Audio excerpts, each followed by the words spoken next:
de se détruire lui en utilisant des croyances qui projettent de lui une image négative et qui font de lui quelqu'un qui pense toujours aux prophètes des autres, aux divinités des autres, aux idoles des autres, mais jamais à ce que ses propres ancêtres ont créé.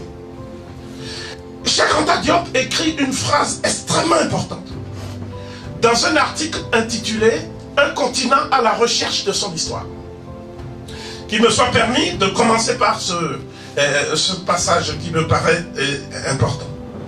Il est raisonnable de penser qu'un gouvernement fédéral africain donnera des armes égales aux tenants de la religion ancestrale en provoquant un conseil œcuménique et ses prêtres pour permettre la création d'une hiérarchie, d'une liturgie mieux adaptée, la formation et l'éducation d'une caste de prêtres à l'échelle du continent, l'approfondissement et la normalisation du dogme sur la base du monothéisme ancestral.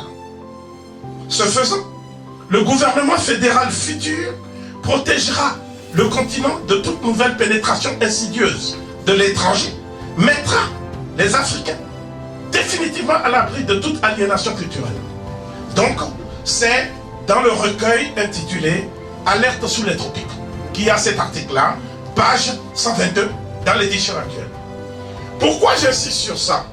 Parce que j'ai dit tout à l'heure que le terrain le plus propice à la division et à la décomposition du corps que nous constituons, en fait, c'est-à-dire le peuple noir d'origine africaine, dans le monde, partout dans le monde, ce terrain privilégié, c'est la spiritualité, justement.